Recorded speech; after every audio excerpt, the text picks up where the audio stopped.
Third part of the series demonstration method. इसको आगे proceed करने से पहले मैं चाहूँगी, अगर आप नए हैं तो मेरे चैनल को ज़रूर सब्सक्राइब करिए। अगर आप पुराने हैं तो प्लीज़ बेल आइकन को प्रेस करें और अपने फ्रेंड्स एंड कोलीग के साथ शेयर करें। फर्स्ट टू जो हमने पार्ट पढ़े थे सीरीज़ के, उसमें था discussion method and lecture method. मुझे उम्मीद है वो आपको अच्छे से समझ आ गए होंगे। अब थर्ड हमारा है डिमॉन्स्ट्रेशन मेथड। वीडियो में क्या क्या आगे आपको मिलेगा, चलें उसका ओवरव्यू करते हैं। डेफिनेशन है, उसकी थोड़ी सी एक्सप्लेनेशन करूँगी क्योंकि मैं कम टाइम में ज़्यादा अच्छा नॉलेज देना चाहती हूँ आपको। टाइम भी कम हो, बोरिंग भी ना हो और आपको समझ भी आ जाए आसानी से। फिर उसकी इम्पोर्टेंस क्या है, उसके स्ट्रेंथ्स क्या हैं, उसके वीकनेस क्या हैं, लिमिटेशंस क्या हैं। पार्ट 1 पे आते हैं, ठीक है। Demonstration method.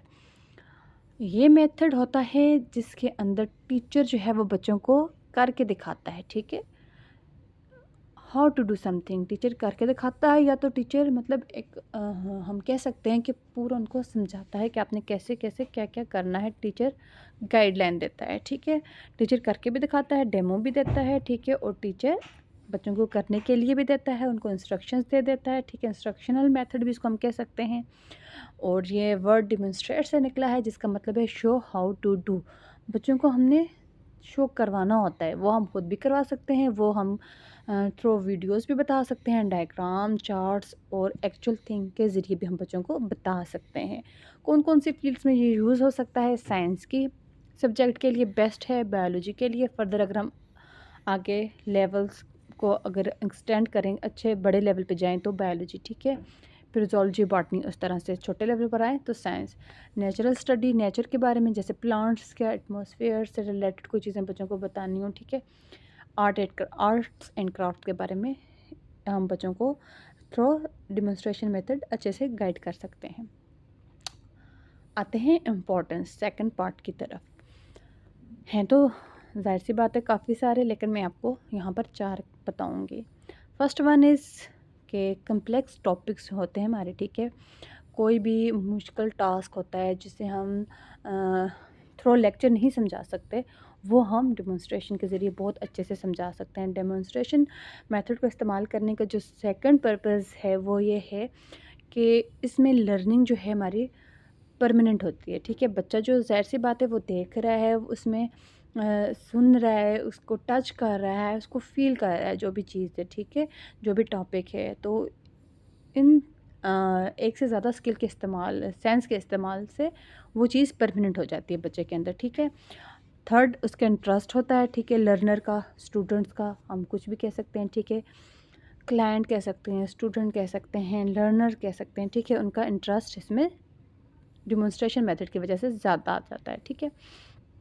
और इसमें क्या होता है, बच्चे जो हैं या स्टूडेंट्स जो हैं वो एक्टिवली पार्टिसिपेट कर रहे होता है, ठीक है। अब नेक्स्ट पार्ट को डिस्कस करते हैं, वो है इसकी एडवांटेजेस या स्ट्रेंथ क्या क्या है। परमानेंट लर्निंग हमने पहले ही बता दिया, उसमें परमानेंट लर्निंग क्यों है, क्योंकि एक से ज़्यादा सेंस इस्तेमाल हो रहा है और बच्चा मतलब देख रहा है, सुन रहा है, ऑब्ज़र्व कर रहा है, तो उसकी लर्निंग बेहतरीन हो जाती है, ठीक है। और कोई भी सब्जेक्ट अगर हम या कोई भी चीज़ जो हम बच्चे को बता रहे हैं, सिर्फ बोल देना इतना अच्छा नहीं होता। अगर उसको हम दिखा के डेमो के ज़रिए बताएँगे तो डीपर जो अंडरस्टैंडिंग होगी ना वो बच्चे की होती है, ठीक है। फिर उसके अंदर डिस्कवरी का एक एलिमेंट आ जाता है, ठीक है। वो चीज़ों को डिस्कवर करना पसंद करेगा। फिर कम्प्लेक्स टॉपिक्स और कम्प्लेक्स प्रिंसिपल जो है उनको समझने में बहुत ज़्यादा आसानी होती है। और स्टूडेंट जो है वो तवज्जो देता है सब्जेक्ट। ज़ाहिर सी बात है, जब हम ऑडियो विजुअल एड्स यूज़ करते हैं, ठीक है, तो बच्चे का एक लेवल ऑफ इंटरेस्ट बढ़ता है, उसकी अटेंशन पे करने का तरीका ज़रा ज़्यादा हो जाता है और वो लर्निंग जो प्रोसेस है उसको बेहतरीन किस्म से फॉलो कर सकता है।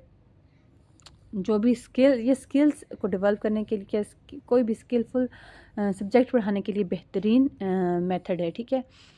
और ये बच्चों को अलाउ करता है कि कैसे वो क्लास में या सोशल सर्कल के अंदर अपने आप को ज़ाहिर कर सकें, पेश कर सकें।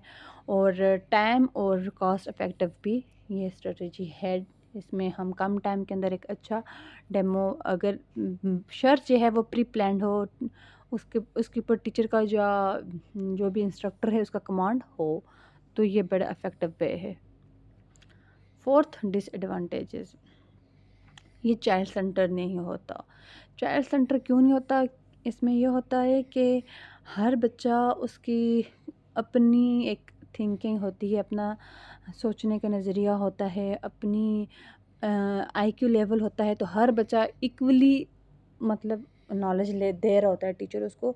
तो कुछ बच्चे जो हैं वो जो अच्छे होते हैं, जिनका आईक्यू लेवल अच्छा होता है, वो तो अंडरस्टैंड कर जाते हैं, और कुछ जिनका IQ level below the average होता है वो अच्छे से नहीं ले सकते, ठीक है।